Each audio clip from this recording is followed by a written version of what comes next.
right, how's everybody doing tonight? It's really good to see everybody tonight. Good. It really is. Good to be here. It is good to be here. Especially on a Monday, right? To start the week off right? Yeah. All right, we are on week 4.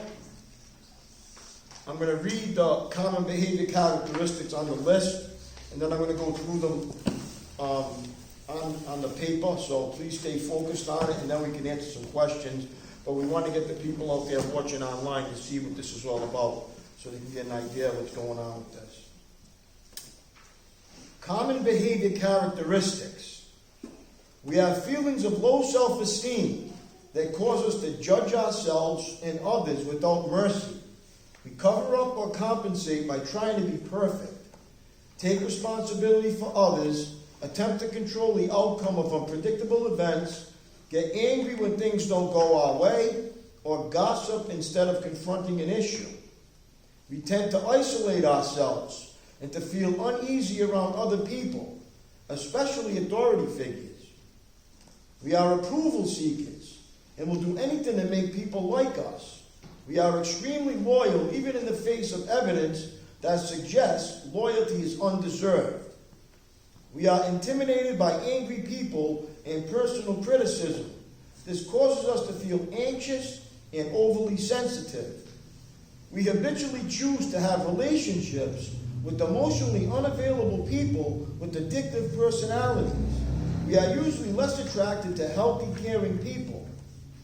We live life as victims and are attracted to other victims in our love and friendship relationships.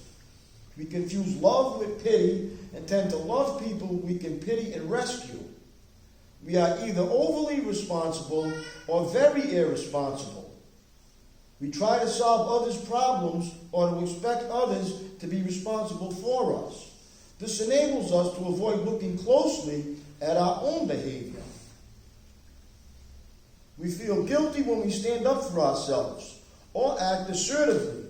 We give in to others instead of taking care of ourselves. We deny, minimize, or repress our feelings from our traumatic childhoods. We have difficulty expressing our feelings and are unaware of the impact this has on our lives. We are dependent personalities who are terrified of rejection or abandonment. We tend to stay in jobs or relationships that are harmful to us. Our fears can either stop us from ending hurtful relationships or prevent us from entering healthy, rewarding ones. Denial, isolation, control, and misplaced guilt are symptoms of family dysfunction. Because of these behaviors, we feel hopeless and helpless. We have difficulty with intimate relationships. We feel insecure and lack trust in others. We don't have clearly defined boundaries and become enmeshed with our partner's needs and emotions. We have difficulty following projects through from beginning to end. We have a strong need to be in control. We overreact to change over which we have no control. We tend to be impulsive. We take action before considering alternative behaviors or possible consequences. Boy, we do have a lot in common, don't we? And we can add stuff to that list, right? All right. I'm going to read week 4, so follow along with me closely, and we'll get through this. This is going to break it down, each one of them now. And then we can answer questions on which one might pertain to us, or many, if you feel comfortable enough to do that. If not, you could always write them in and keep them to yourself. Week 4, common behavior characteristics. Adults who were reared in dysfunctional homes share certain common behavior characteristics. This is especially true when their caretakers were chemically dependent or emotionally repressed individuals. The behaviors reveal an underlying structure of disorder that is damaging to those involved. Although the general population displays many of the behaviors, individuals from dysfunctional families tend to have a higher incidence of these characteristics. This list is intended to help you recognize areas of your life in which dysfunctional behavior characteristics are present. Examples are given to help you identify some of your thoughts, feelings, and behaviors. 1. We have feelings of low self-esteem that cause us to judge ourselves and others without mercy. We cover up or compensate by trying to be perfect, take responsibility for others, attempt to control the outcome of unpredictable events, get angry when things don't go our way, or gossip instead of confronting an issue. For example, I'm inclined to talk about my family and extended family. I often recite all of their faults and shortcomings to others. When I am alone with my own thoughts, I tend to criticize myself. Sometimes I feel stupid, inadequate, ugly, or worthless. I don't feel important. I try to help others and hope they will notice me. I gossip and complain about those who make me feel powerless. I compensate for my feelings of low self-esteem by 2. We tend to isolate ourselves and feel uneasy around other people, especially authority figures. For example, I like to blend into the scenery at work. I especially don't want the boss to notice me. I feel uncomfortable in most conversations, especially when the focus is on me. When I speak with someone in authority, I have trouble expressing myself. I isolate myself because it's easier than dealing with others. I isolate myself from other people by, when I am around authority figures, we are approval seekers and will do anything to make people like us. We are extremely loyal, even in the face of evidence that suggests loyalty is undeserved. For example, I offer to do favors for people even before they ask.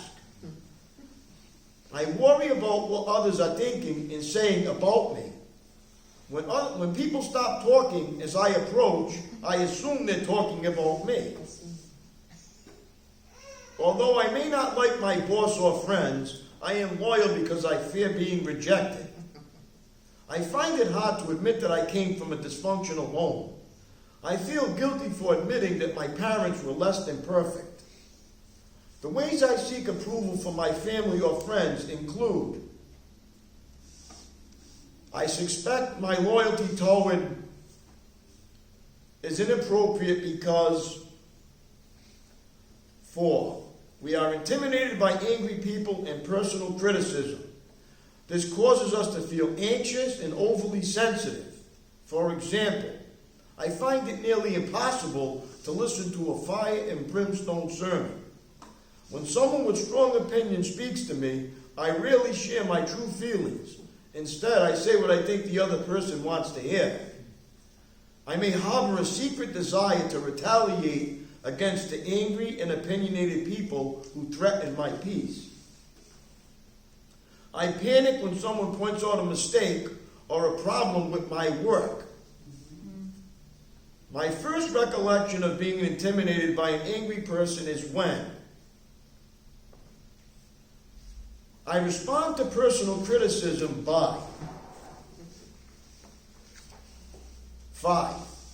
We habitually choose to have relationships with emotionally unavailable people with addictive personalities. We are usually less attracted to healthy, caring people. For example, I am in a relationship with someone who seems uncaring. I sense that my problems don't matter. Life is always a crisis. I wonder what it'd be like to live a normal life. Others, and not myself, seem to set the agenda for my life. I sometimes feel that I deserve to give in to temptation, especially after I suffered and done so much for others. The people in my life with addictive, compulsive personality styles, for instance, alcoholic, workaholic, gambler, overeater, religious fanatic, perfectionist, are the relationships from which I receive the most nurture and support are 6.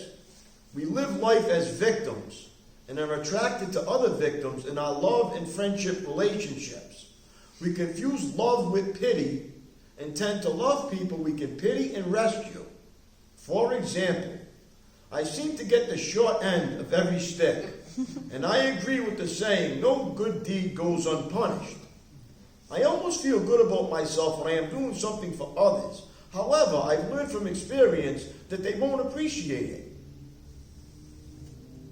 My friends tell me that I'm a good listener, but I resent how they lose interest when I share.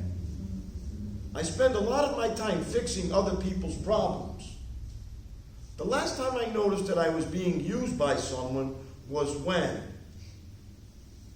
I try to rescue others by doing things like 7. We are either overly responsible or very irresponsible. We try to solve others' problems or expect others to be responsible for us. This enables us to avoid looking closely at our own behavior. For example, I'm usually called when family members have a problem. No one at my job or church cares as much or works as hard as I do. When things fail at home or at work, I feel that I have somehow failed. Or, others don't understand how sick I am, and I'm expected to do too much. I'm just waiting for the right opportunity to become re-involved in life. I'm waiting for God to make positive changes in my life. I feel overly responsible when I feel very irresponsible when 8. We feel guilty when we stand up for ourselves or act assertively. We give in to others instead of taking care of ourselves. For example, after I stand up for myself, I feel guilty and think maybe I was wrong. When I feel safe with a close friend or family member, I share all my resentments about the pushy people in my life. I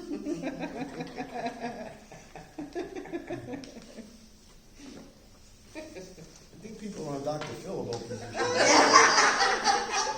You watch Dr. Phil and all these issues that come up, and he tries to solve them, right? I feel sick when I'm told that certain people are wanting to see me or talk to me. I store a great deal of anger inside instead of releasing it properly. I sometimes scream, slam doors, or break things when no one is around. Recently, I was afraid to express my true feelings and gave in to when 9. We deny, minimize, or repress our feelings from our traumatic childhoods. We have difficulty expressing our feelings and are unaware of the impact this has on our lives. For example, there are portions of my childhood that I simply cannot remember. I sometimes react with overwhelming panic, anxiety, or fear in certain situations, and I have no idea why.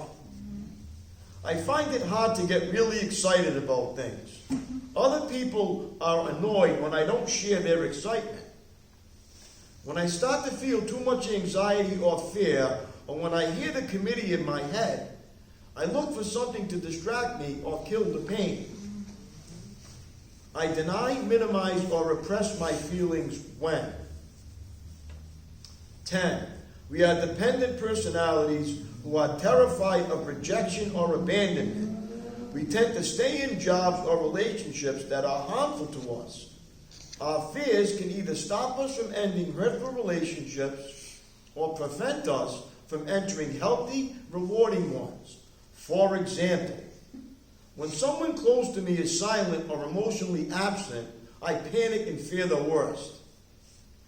If my superiors don't seem to recognize my work, I assume that they are displeased and ready to let me go. When I disagree with a friend or companion, I later fear that I have irreparably damaged the relationship. Irreparably. I may even call several times to smooth things over or apologize. I spend time daydreaming about what it would be like to have a different job, spouse, friends, etc.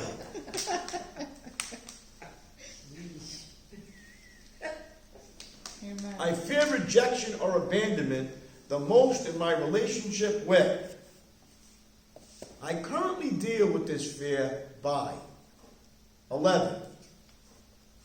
Denial, isolation, control, and misplaced guilt are symptoms of family dysfunction. Because of these behaviors, we feel hopeless and helpless. For example, I just wish that people would leave me alone. I try to manage my own life, but circumstances and other people are always invading my plan. I work hard to reveal little about myself, or I try to manage how people think of me. I don't have much hope that things will change. Good things happen to others, but not me. I seem to be cursed or something. Sometimes I can't wait to go home, close the door, and disconnect from reality. The results of my family dysfunction are seen in my life when 12. We have difficulty with intimate relationships. We feel insecure and lack trust in others. We don't have clearly defined boundaries and become enmeshed with our partner's needs and emotions. For example, if someone close to me is angry, I immediately feel threatened, even if the anger is toward another person or outside force. I can have sex with my spouse, but I sometimes find it difficult to be really close or romantic. I often belittle my looks, if only to myself, or doubt my attractiveness. I may try to change my spouse or companion's mood by suggesting some pleasurable activity. My present difficulties with intimate relationships are: I have difficulty trusting because. 13. We have difficulty following projects through from beginning to end. For example, I finish most projects at the last minute. My desk is full of great projects that I was excited about but never handled. I have at least one room or more in my house that I hope no one ever sees.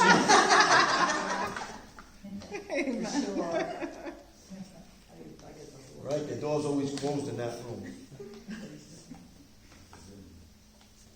You know it's bad when you don't even want to go in it. I know, Yeah. I don't. It's funny because these are common behavior characteristics. We all have these. Everybody can relate to these. Yes. You know? All right. I feel guilty when I think of all the time and resources I've wasted on half-baked ideas or schemes. When I lack motivation or procrastinate, I feel the current projects I'm not completing are 14. We have a strong need to be in control.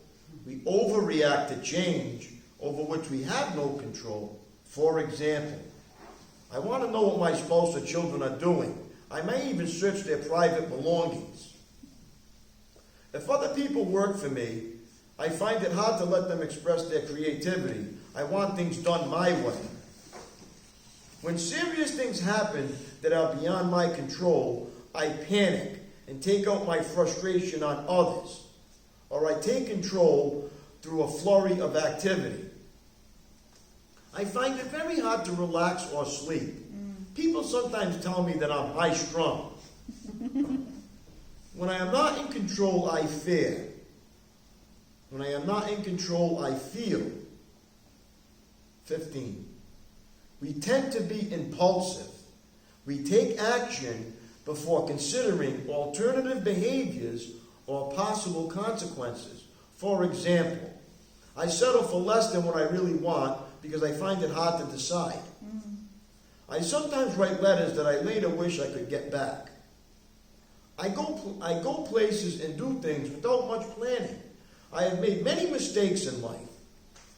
I make commitments that I later regret. I may even have my spouse or children call and cancel my commitments. My impulsiveness caused me to make a poor decision when I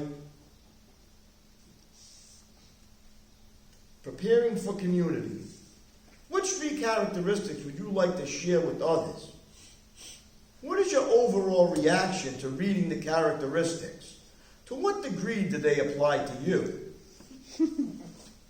In what areas do you see yourself as overly responsible or very irresponsible? Which characteristic do you most closely relate to? How does this characteristic present itself in your life? And that's it. Nope, that's it.